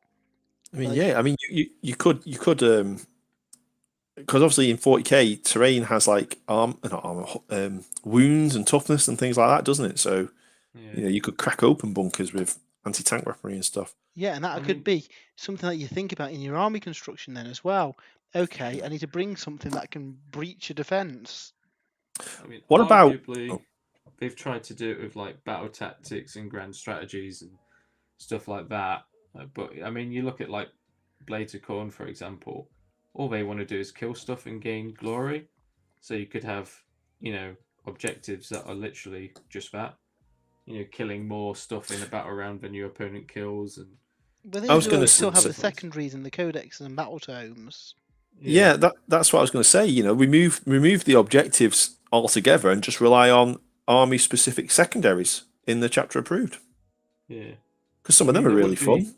Some missions that are, hold ground. For example, you might have an outpost and you're trying to hold the middle of the the settlement or what have you. So I can understand having objectives in the game, and if you think about them as like important parts of a battlefield, like they might be the only crossing of a river and stuff like those lines, then that would make sense for them to be there fighting and holding at positions, stuff like that. So yeah, it's a difficult one, isn't it? Really. I've just had a thought. What about asymmetric missions? Yeah, So, like, that would be fun. just you mentioning Blades of Corn, both armies there aren't necessarily going to have the same objective on that battlefield, are they? No. The Space Marines might be trying to, I don't know. So let's kill think. an Orc warlord. Well, let's think what a scenario might be. There's a village, and one of the forces has to retrieve a crashed lander that they need the data off it for, reasons. The other force maybe wants to fortify and take that city. So you've got two different things going on, which means that it's not so a case of fighting over the objective. It turns into you have some units that are trying to take your win condition, which isn't necessarily a point on the battlefield. It might interact with something, destroy something, but then you've also got to make sure you've got units that can stop your opponent from completing that. And then on top of that, you then have book-specific secondaries that kind of stack on top of that, which is then kill X units, do 3 actions. I think that'd be quite fun. It's kind of like grand strategy, isn't it? But yeah. You pick a grand strategy, like say kill more units than your opponent or something on those lines for like Blades of Corn. I mean, you could get X amount of points for every unit that you kill, but then your opponent might be a summoning army, for example, like Lumineth, and they're just trying to redirect the Khorne forces and teleport them somewhere else. So they might have some shrines that are scattered across the battlefield, and they're just trying to perform rituals. And if you perform a ritual on a site, then it locks it down, and you just move on to the next one. And if they activate all 4, or for each one they activate, they get 3 points at the end of the game or something on those lines. Yeah, and I think for, that for 40k cool. In particular, you kind of more unusual asymmetric ones would work better than in AOS, I think. Yeah, I mean, you look at like Planet Strike and stuff. The attacker is trying to destroy, las cannon turrets and all this sort of stuff to create a beachhead, whereas the defender is realistically trying to just kill them all and survive on it. Yeah, exactly. So it doesn't make sense that they necessarily be like both these armies want to get point A, B, and C for reasons. No. So Nevermore says they could do faction specific terrain like an AOS, a Chaos Shrine, and an Eldari Altar. That'd be cool. Anonymous Rex says AOS can have campsites and buildings, will be fun. The battle tactics have a lot of misses like destroy an enemy terrain piece, kill a monster. Be fun for some battle plans that have a fun attacker, defender, and defender buffs to create a theme. Yeah, like the old siege battles where each side's got a different goal that they're trying to do. I think that'd be fun. And Jim Jackson says, Jim Jackson says, played boarding actions yesterday and loved it. The lack of stratagems meant there was no feel bad gotcha moments. Competitive game, but seemed more transparent and so more fun. And that captures exactly what I don't like about stratagems. And there's no way you can get out of it when your opponent pulls out a combo of stratagems that essentially wins in the game. Yeah. Especially if you don't know the book.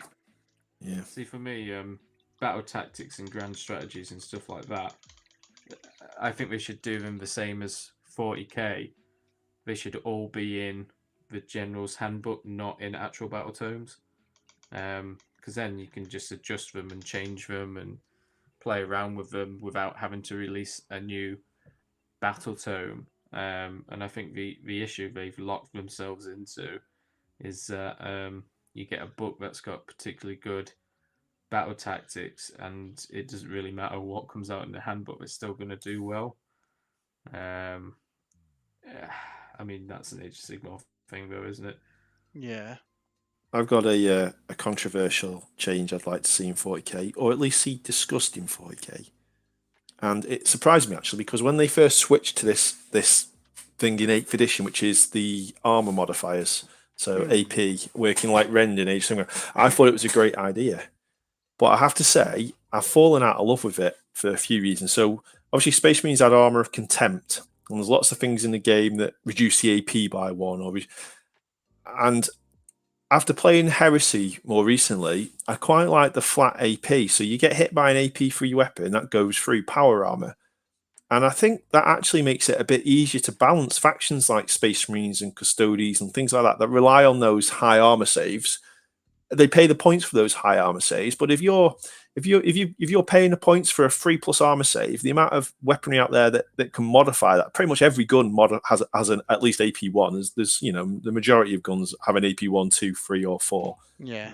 And then straight away your 3+ armor save becomes a 4+, 5+, 6+ armor save, and it's sort of a bit pointless. And it doesn't really impact the armies like Guards and Nids, which have that 5+ and Orcs, because most of the time they're not getting an armor save anyway, so they wouldn't see any change. But you would see a change to the sort of resilience of the Space Marines and that kind of thing, and then that could be accounted for in the points, because they would know what kind of AP weaponry they've got out there. And they would know in which scenarios you're going to get a save and which scenarios you don't. Whether it becomes a bit too powerful with your command reroll, because obviously I think that was one of the issues they saw with Harlequins, because they get that unmodifiable save and they had lots of ways to generate rerolls for that save, so it became quite strong. I don't really like rerolls as a mechanic. No, because it's just a bit of a patch, isn't it? I think that's a way. In a perfect world, you'd be on something other than a D6 system, wouldn't you? So you've got more degrees of success. Yeah. So if it's on like, I don't know, D20 based or something, immediately you've got more variation between the forces, and you can have something hit on a 3+ on a D20 rather than a 4+ on a D20, and that kind of reflects the stuff that you're kind of getting from these re-rolls. See, for me, with it, like, I like the AP thing in 40k. I just don't think there should be as much AP running around on bog standard guns as there is. I mean, one of my big gripes with Age of Sigmar is save stacking, and for me, like, you look at all out defense, you look at Mystic Shield, you put that on something that's got a 3-up save, and then it's like, okay, it's technically got a 1-up save, which is a 2-up save that ignores another -1 rend, and it's just, it should never be like that. It should be, okay, you have a 3-up armor save, the opponent's got -1 rend, maybe -2 rend on like things like Chosen and those really powerful elite units, and like maybe Archeon has got -3 rend, because let's face it, he probably should just kill whatever he hits. And then you don't need Mystic Shield and like not Arcane Bolt, Mystic Shield and All Out Defense. What happens if All Out Defense was the unit can't pile in, but they're -1 to be wounded in combat because they lock their shields together and stuff? That'd be cool. Yeah, I'm interested to see what we do get for 10th edition. Yeah. I mean, we've had 9th basically ran on the DNA of 8th edition, didn't it? Yeah. So it would be interesting to see if it's a refinement of that, or they go back to the drawing board and do something completely different. I tell you what, I am super excited for, and that's Old World. The Old World, yeah, I can say that segues nicely, didn't it? So they talked about how the focus is it's set quite a bit earlier than Warhammer Fantasy. So the various characters and stuff that we know from the world that was, this might predate some of them. There might be different characters. There might be younger versions of characters who haven't quite ascended to who we. Yeah, exactly. One of the big focuses was the fact that the Empire's in civil war and there's multiple different Empire factions. Now, obviously, from a models and selling a game point of view, obviously that means they could, in theory, do the Horus Heresy approach and have the starter box with 2 different Empire factions in it, which obviously you could just build as one, and that lets them put out a large number of kits for the Empire faction early. Kind of, because let's face it, those Cities of Sigmar models are very old.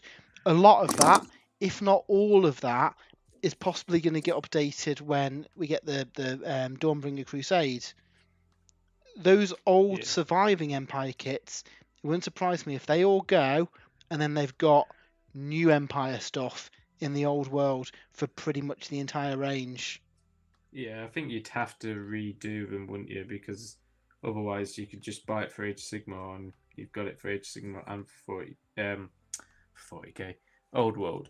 But they said in the article it was set 200 years before the events of Archeon and the End Times, and I think they were building it up. There was a Chaos Lord that came before Archeon called Azavol Cool, I think his name was. Okay. And they're basically they're going to do the story of him invading the fractured empire, which, as history tells, I think the empire rallies together under the banner of Magnus the Pious, I think his name was. Oh, yeah. And then they're going to sort of like come back together. But it was a really interesting article on Warcom, because they were talking about like the War of the Beard and stuff like that. It would be going back too far. It was really interesting to read. And bringing Tomb Kings back and stuff like that. I'm super excited. It's nice to have it set in a historical period they haven't explored, because let's face it, it is going to be the Horus Heresy approach, isn't it? They can bring out narrative books telling the story, and obviously, again, from a marketing point of view, those armies might be slightly different in that time period. It wouldn't surprise me if all the models are usable. If you've got an old fantasy army, you can still use it, but there might be, quote marks, better options. That are new releases. So yeah, it's interesting. Let's have a quick catch up with the chat. Nevermore, the thing that puts me off 40k the most is that I can't really get behind how you put together your army. In AOS, it's clear: get one general, then you need 3 battle lines, and then have some more. But in 40k, I don't see any reason or logic behind the battalions. I think with the new one good thing about the new detachment is only one detachment, and I guess that's then representing you building either a troops heavy force or an elite heavy force or different flavors. I know what you mean, Nevermore. I quite liked the old second edition army building rules where you had percentages of your army. Obviously, it was harder to work out your army but 25% could be allies. At least half had to be like troops, off the top of my head. That was stuff. That was the method they used as well in Warhammer Fantasy. Yeah, exactly. Yeah. And that then gives you, rather than locking it between unit choices, because an army might have a unit choice that's dead cheap and can fill out a detachment easy. Have it pointed, it gives you a bit more oomph to it, doesn't it? Tim Unwin's in the chat. How are you doing?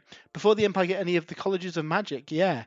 So interesting to see if what or any role magic plays in it. Anonymous Rex says, I think the Marks of Chaos game was set in the early period of the Empire. Nevermore, I really hope they don't do that. I want my Tomb Kings. We'll have Tomb Kings. The Tomb Kings will still be around. They've confirmed that, haven't they? Yeah.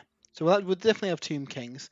I think the main point to setting it in that earlier period is to have that civil war in the Empire, and it means they can explore other characters that we may not know because they're probably long dead by the time we were playing in Warhammer Fantasy. Timothy Unwin, my city's free guild guard is 80% old school Empire that started life on square bases. Are you thinking of rebasing them when the old world comes out? Anonymous Rex says, yep, the Mark of Chaos game was set 1 year after the first war against Chaos. So yeah, in the same kind of time period. That's pretty cool. Was that the March to War, I think it was called? Or was it March? Because they did it for PC. March to War. Yeah, March to War was that was almost like a Warhammer Total War type game. It's quite good. Had a nice cinematic intro. Oh yeah. They did March to War Battle March, I think it was, which brought the Orcs and I think it was the Dark Elves into it. I used to play that on the Xbox. It was a very good game, that was. The warrior priest fighting the the Bloodthirster. Bloodthirster in the trailer, yeah. He definitely didn't win that fight. No, he did. He gets charged up, doesn't he? He gets charged up, but they leave it very anonymous.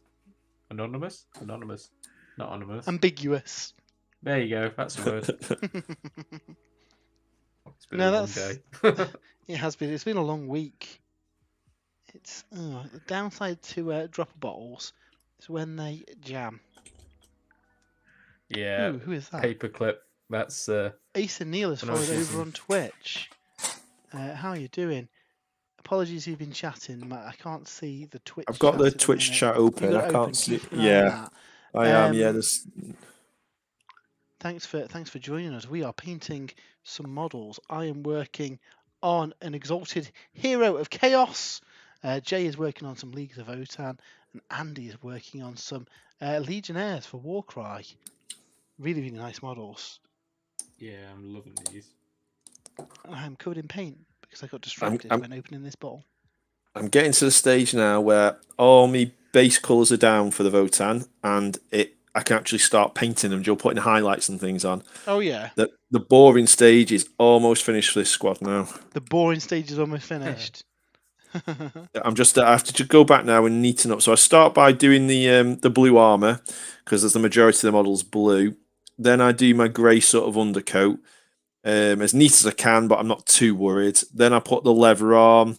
I touch up the black. I do the metal, and then I'm just going back now with the grey just to neaten up some of the under sort of clothing. Then I'll go back finally with the blue and just tidy up some of the armor panels, and then they're ready for a shade, then a wash.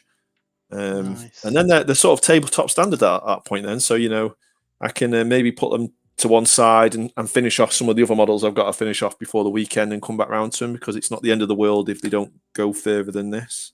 No, that's good going though, Jay. Looking forward to using them now. Have you enjoyed painting them? I have enjoyed painting. So there are some fiddly bits on them because they are smaller models, they're dwarfs. But overall, I have really enjoyed painting. I really love the style of the model and the sort of aesthetic of the army. So yeah, I have. And you get a nice variety of sort of heads, the female and male dwarf heads. I'm going to try and do something. So my leader is not a Carl, she's a Carlisi. And I'm going to paint her bareheaded, but I want to put some sort of like Viking tattoos on her, dwarven runes on her face. Nice. So I'm going to try that with her. Has Louise Sugden got any tattoo guides on Well, maybe, yeah, have to check. on Warhammer Plus? There's definitely some that I've seen online. I'd love for Leagues of Votann to bring out an actual kill team in a white dwarf. I think we'll get a kill team in a kill team box. Yeah. There's been a few room ranges, haven't there? Yeah. I just want them. I'd really want a dreadnought for him.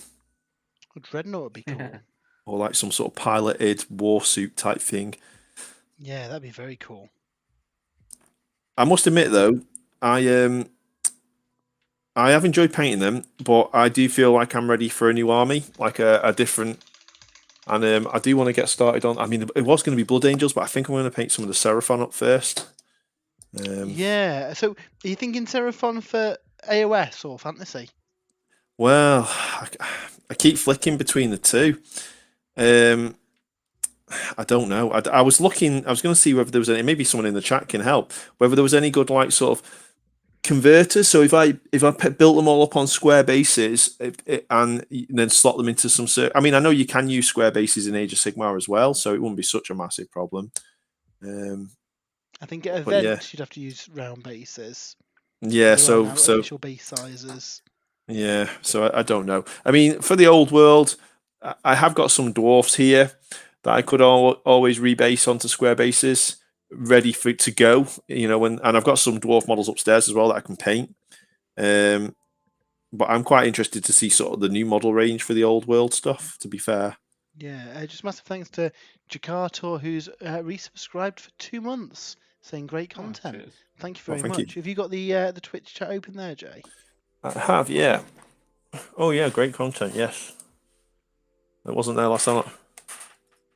Awesome. Well, thank you for that. That's massively appreciated and all helps us, run the website and pay for all the hosting costs and all that kind of stuff. So, yeah, It's this is something we just do in our spare times. It isn't a full-time job, Sprues and Brews. It is just for the fun of the hobby. So yeah, anything like that is massively appreciated. Likewise, if you ever order models through the Element Games link on the website, we get a percentage of that back as well, which again helps us, buy and paint scenery for battle reports and pay the various costs for the site. So if you do want to help the site in any way, do that. Might pay for a new router for Dave. New router for Dave, yeah, perhaps, yeah. Or some more mince pies at next year's Christmas party. Yeah, in fact, did anyone watch the Christmas party? Did you enjoy that? It was obviously a bit different than stuff that we've done before, but we had fun doing it. So let us know if you enjoyed it. Anonymous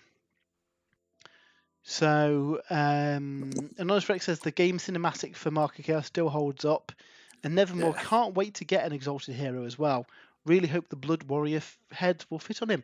Well, I can possibly give you some help with that, because just behind me I have got some of the new Chaos Warriors too. So let me just arrange my camera so that you get a lot of spare ones. I've chucked the Sprues, I'm afraid. So that's one of the new warriors, and then if we get this guy's head, it is this. Oh, if I don't obscure it with the, let's put that down there. So that's his head there, and then you can see it's a similar size. It would fit on one of the standard heads. The Exalted Hero has got a little peg, so you can actually build and paint the helmeted head and the helmetless head and swap them out. So that is something you can do, and I'm fairly certain you'll be able to get one of the warrior heads on him with no issues. And there's some really nice heads as well. What have we got on here? More kind of like nurgly one there with the horns. So yeah, they're really nice models. The Chaos Knights are a strange kit because they're like mostly a easy build kit with an upgrade sprue that's used to make the command kind of squad, but the upgrade sprue isn't push fit. You need to glue it, which is a weird situation. I suppose when they brought it out in the stock collecting box, which was almost 2 years ago or whatever it was, they were all push fit, weren't they? Those Chaos Knights. They were, yeah, and some of the parts do push fit, but others, I guess, they just couldn't get it working. Essentially, they've taken an old kit, haven't they, and upgraded it in the same way that the Kill Team ones. The Necrons are a good example, where they've taken an ancient kit and done a few things to kind of add some new options to them. Yeah, they get a new unit, don't they, in effect? That new character model. Jackator says, is everybody ready for doubles on the 28th? I've swerved into the Sylvaneth, partnered with my Lumineth buddy. Oh, that is really cool. Nice. That is nice because I'm pretty sure there's some synergies there. I'm pretty sure you can overlap some of the Sylvaneth ward saves, can't you, onto other units, or some Lumineth ward saves onto the Sylvaneth units. Pretty sure you can. Nevermore says, thanks for showing, but I was talking about the Khorne Blood Warriors, not the Slaves of Darkness Chaos Warriors. Right, well, I can definitely do that, because I have also all sorts of parts. I have got Blood Warrior heads to hand, because I've been building some Heresy models. They might be a bit on the chunky side. A little bit on the chunky side. Yeah. So a Blood Warrior head should fit. That's why I haven't got one in this baggie now. Here's a Blood Warrior. Oops. So they should fit easy. No issues at all. You might need to trim off a little bit of the, bunny ears, but they should fit no problem. When I saw the 2-axe option for the Exalted Hero, I was like, yeah, this one will get a corn head to accompany my corn demon print. Yeah, that'd be really, really cool. 2 hand weapons and one of those big, chunky corn blood warrior heads should fit no problem. So yeah, I want to see that. Send us some pictures once you've done that, because that'd be cool. Right. See, I painted up 20 Chaos Warriors with 2 hand weapons, which obviously you can't use anymore. But I've got another. I think I've got another 10. I was very tempted to build them with, again, 2-handed weapons, but paint them with like red armor and do them sort of very corny looking. But then obviously, yeah, now you can't have them with 2-hand weapons. So well, I mean, they could still have 200 weapons, and that could just represent your, you know, the core nature of them. Use them as hand weapon and shield, and just say the sword. They parry it, don't they, with the other weapon? They parry, yeah, exactly, yeah. Yeah, I did think they could. I could chop off one of the swords and buy some Marauder shields, or buy a box of Marauders, cut off one of the swords and put the shields onto the hand where I've cut the sword off, and then just build the Marauders with flails. But yeah, it's too much effort for a unit I've already done. Fair enough. Right, I'm nearly there on this Exalted Hero. Almost got all the base colours down. I'm going to go in with the bone next. Again, I've used all 2 thin coats on these because I've fallen in love with these paints. We do actually I need to try some of them at some point. Yeah, they're well worth trying.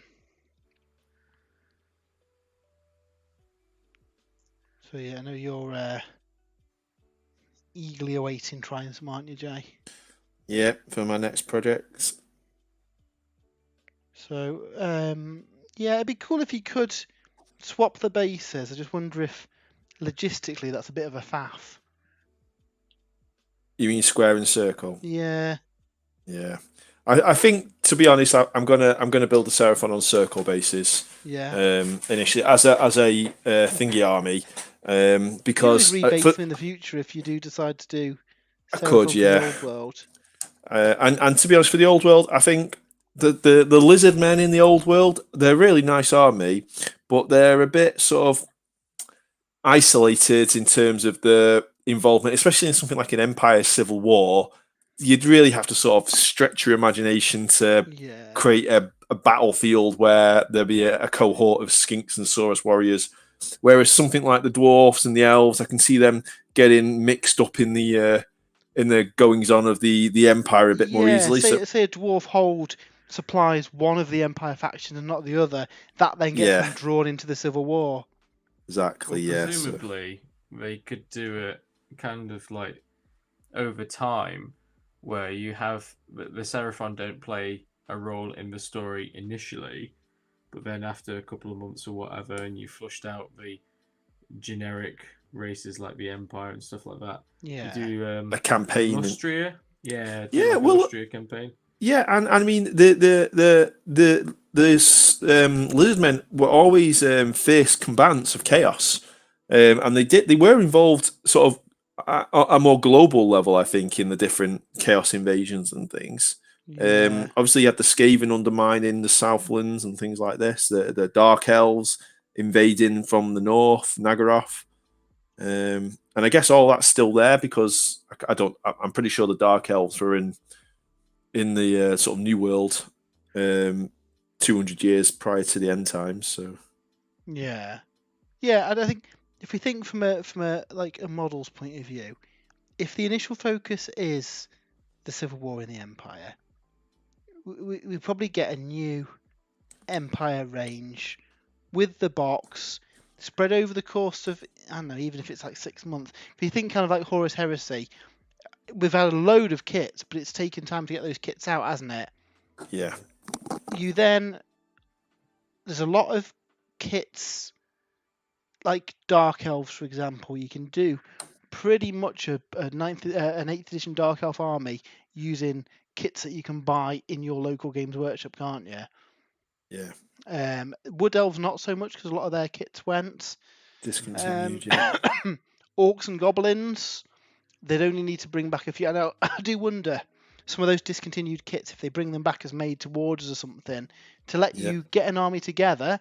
Say if the first year is Empire releases for new models, you're talking plastics, you're talking resin characters and stuff, and then maybe year 2 you then go into orcs, and this kind of the same kind of way that not every 40k or Age of Sigmar release is a massive army release, is it? Most of the time it's going to be a book and some stuff, so it'll probably take a while to get all the kind of various models out for the old world. Yeah, I mean, on that, I really hope they don't do like an Adeptus Titanicus thing where, there was always not a promise is wrong. There was always like a hope that we would see Xenos, Orc, Eldari, Titans and things, but it hasn't yet materialised. The difference with Titanicus is they never said there'd be Xenos, isn't it? It was set on the Heresy, where this one, it outright says that there's Orcs and Dwarves and Elves and stuff. I just think the fact with the focus being the Empire, the initial focus might be the Empire. Oh, yeah, just to get that army out, because they're going to need a lot of releases, really, aren't they? Which is a shame, because the Empire faction has never really done anything for me. See, that the other way for me, it really does appeal to me. But with minimal old plastic kits brought back, they could have you able to buy any fantasy army. Yeah. While we're waiting for, let's face it, it'll all get new kits, won't it? Yeah. And if they let people say Tomb Kings, you bring back the Tomb Kings as a made to order, even if it's like a vault kind of situation, like Middle Earth, where they rotate the kits in. People will buy those armies, and then when the awesome new plastic and resin Tomb Kings come out, people will buy that army as well, won't they? Yeah, probably, yeah. So I think that's probably how they'll do it, because they're not going to be able to release, how many, 15 armies in Warhammer Fantasy? No. They're not going to release 15 armies next summer, are they? It'll be what's in the box, and if the box is Empire, well, that's the first army book, really, isn't it? Split over the 4 factions. Yeah, do you think... Do you think there's a possibility they could release 2 starter boxes with 4 armies in? No? I don't think so. I think it'll be a big box. This is just guesswork as well. But if it was me and I was Games Workshop, I'd release a big box filled with Empire. Now, the artwork on the box shows 2 of the 4 Empire factions fighting each other. And then there's resin kits for the special characters and stuff from Forge World. But those plastic kits let you build any of the 4 Empire factions, and you release a big combined book, like with the Horse Heresy ones, with all of those 4 factions in it. That's what I can see them doing. See, I'd love them if, because we know we're getting Cafe and Kislev, which is 2 armies that they didn't do in Warhammer Fantasy. They did Kislev. Yeah, they did, but it was never really like a... I've got... Oh, wait there. Oh. Carry on talking, Andy. I've got behind me here a Kislev army book. I'm sure I have. Yeah. In my mind, it was never a proper army. What about that one, Andy? I can't see it. It's 2 icy. Warhammer Armies Dwarves. Amazing. Right, bear with. Oh, here we are, Andy. Look at this one. Kislev. Oh, yeah. Kislev. Let me just put my lid on me paint. Let's have a look what we got in here. I'm sure that came in a White Dwarf, though. Oh, this one didn't come in a White Dwarf, no. This was a supplement thing. I think it did come with White Dwarf, though. Did it? Yeah, it came bundled with White Dwarf. But it's definitely a legal army. They had a whole load of different model ranges. Look, the Lancers. Yeah. I'll tell you what, this was an ace supplement if it came in a White Dwarf. Yeah. The Bear. I'd love to do a Kislev army. So, I mean, I jump around armies quite a lot, don't I? But Old World, oh boy. I'll be starting many armies. I'd love to do an Empire army. Classic Empire army would be cool. I think in AOS, without the kind of ranked troops, I don't think they're quite the same. No. As big block of like spearmen. Yes. They've never really written the rules right, in my opinion. To represent that. Yeah. These old horses. I had a Dark Elf army, so I'd love to bring back some Dark Elves. I'm actually planning before the old world comes out, which obviously we don't know when it is, I like to build up a Dark Elf army using the current Age of Sigmar models, and I think you can get most things, can't you? Yeah. Witch Elves there's plastics for, all of the various infantry there's plastics for. I think the only thing you can't get are like the repeater bolt throwers and stuff. Yeah. But then, that one, Matt. oh yeah, I might have to borrow that from you, Jay. I mean, these old army books. Look at all the lore they've got in them. You know what? Would people in the chat? Would you like a bit of a walk down memory lane? And what's that? Look at that one. The war wagon and the war. Yeah, they were cool kits. Yeah, would you guys in the chat like us to do a show at some point, maybe, where we look back at some of these old army books and see like what could be in the whole thing for the old slan? That was a Dark Elf mage with a heart impaled on her. I think you can see that. So that's the 8th edition fantasy book, and I felt that made me feel old. I've got somewhere here as well. I got some good ones. What we got? That's another Empire one. Yeah, that's a newer Empire one. Lustria. This must be a campaign book, was it? Lustria supplement. Yeah, it was Lisman versus Skaven, and I believe it had in that book, Jay, the skinks on cold ones, which I wonder if we're getting in Age of Sigmar soon. Yeah, let's have a look if I can see them. That rumor engine definitely looks like it, doesn't it? Definitely does to me. While you're looking through that, I'm just going to have a quick through the chat. Nevermore, so much for the illegal underground zoo in Altdorf. The lizards broke out. My biggest hope is that they also revive Mordheim with the old world. Warcry is just missing some stuff for me that I think would be in Mordheim. Yeah, I would. Oh, Jay, that book. I would love to see Mordheim come back. It's one of the best games that they did. If you played Necromunda, you're halfway there. Imagine a fantasy version of Necromunda where you've got your warband and you kind of level up your guys. You never played Mordheim, did you? No. But you I would love to play Mordheim. Kind of apply that to a fantasy setting, and that's basically the game with rules for like jumping from, rooftop to rooftop as you're fighting through a city. Nevermore, got to go to bed now, unfortunately. Good night, everyone. Take care. Have a great night, and thanks for staying up for the stream. Steve Harbour, which of my 4 Warhammer Fantasy Battle Armies will I play? Well, what do you collect? Play all 4. Play all 4, yeah. So my immediate plans for the old world, obviously it all depends on what's in that big box, because let's face it, there will be a big box. If it is the kind of Horus Heresy situation, then I'll be doing an Empire army. I guess you'd be focused on maybe revisiting some of the old ones then, Jay, if Empire the initial release. I'm not immediately drawn to Empire. Now, we'll have to see what the model range, because at the end of it, it's going to be the model range that sells them for me. And if we're not going to see any new models for dwarves, high elves, that kind of thing for a while, then you might have to go in with that launch box. But we'll see. But certainly the armies that I do want to do, dwarves, high elves, wood elves, and I'm also very interested in Cathay as well. Yeah. Cathay would be really cool. Seeing some of that. I tell you what, the artwork in some of this, you don't realise how good we had it back in the old world. I mean, I think these books are a league ahead of the Age of Sigmar Battle Tomes in terms of. I guess there's just the nostalgia, isn't there? Really, it is nostalgia. That's the thing. Yeah. But there's nothing wrong with nostalgia. Nostalgia's a look at this. Look at some of this cool. Corpus Festerheart, Champion of Nurgle. You know what, Jay? I think we maybe do some streams in the future where we go through some old fantasy books. I think it'd be fun. Yeah, I've not got them all, but I've got a few. I've got as well the these ones as well, which I think these were 5th edition or 6th edition. Ooh, yeah. The different books, High Elves. I think that was a 5th or 6th edition Empire one there as well.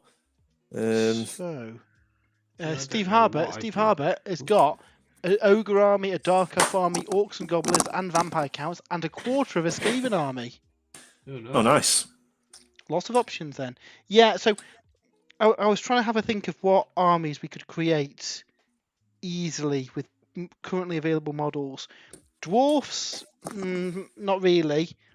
But you've got a lot of the old models for the dwarfs anyway. Unless you have like 6,000 points of metal dwarfs in a box upstairs. Yeah. In which case you're sorted. presumably we'll get PDFs for all those old armies while we're waiting for the new shiny stuff. So I suspect you'll probably start playing with the dwarves, won't you, or wood elves? Yeah, dwarfs or elves, I think would be a good starting point for me. I think, and I think you're quite keen as well on dwarfs as well. Andy, you've got quite a good collection of dwarfs, I think. Yeah, I've got about 4,000 points of old fantasy dwarfs, but that was the only fantasy army I ever did. Ooh. So I'd play with them initially just for that nostalgia and to get them out of the army case and play some games with. But I think I'd have to jump in with something different. Yeah, I've got 2 lots of the Feast of Bones box, and obviously all those ogre models are pretty much the same models that we had in the old world. Yeah. So I'm going to put together a fantasy, because I had a fantasy ogre army. I used it all the time. I've fought you guys with my ogres in Triumph of Victory. I just hate the Slanesh demon army you had, especially when I was playing dwarves. Yeah, Cacophonic Choir.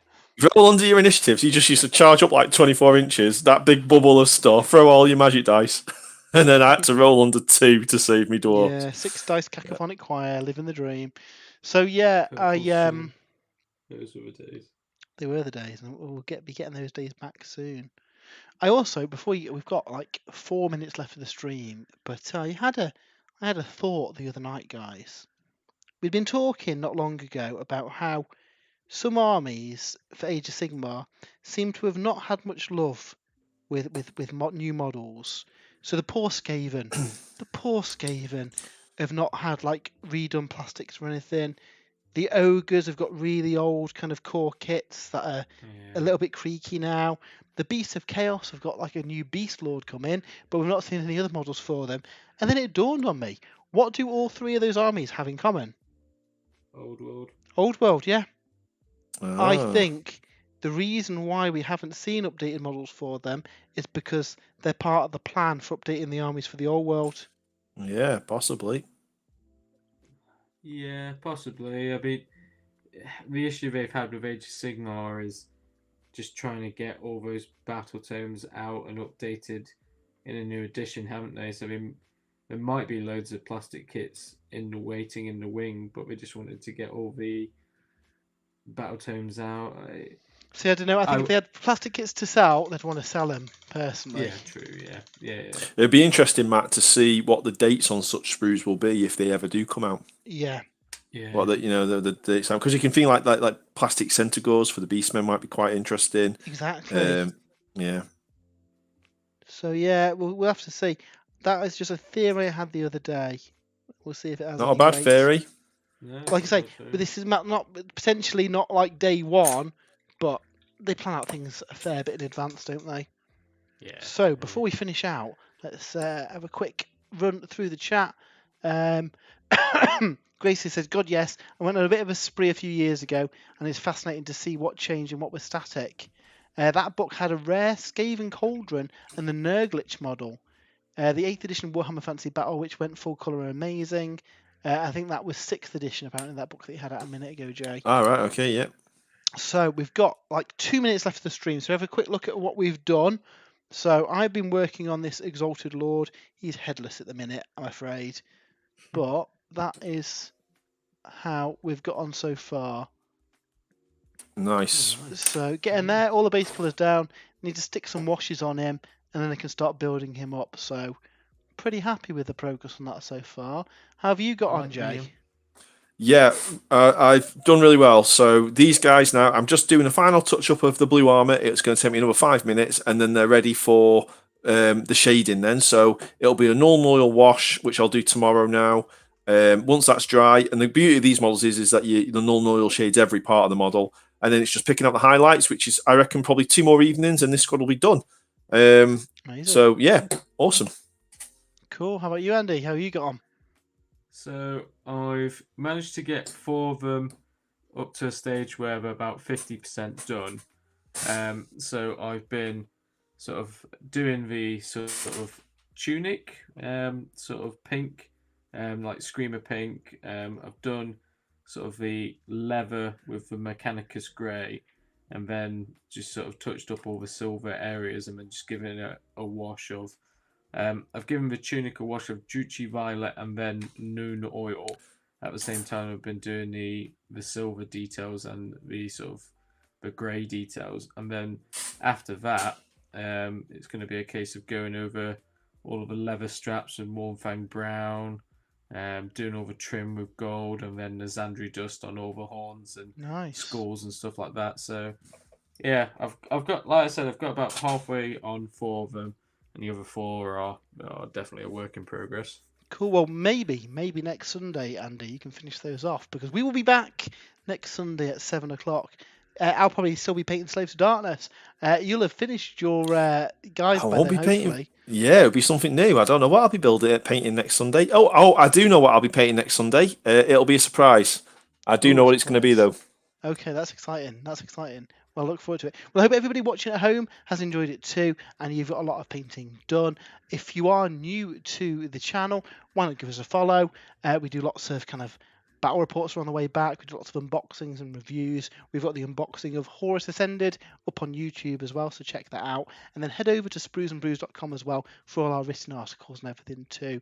But yeah, until next time, hope you have an amazing rest of your weekend and a brilliant day.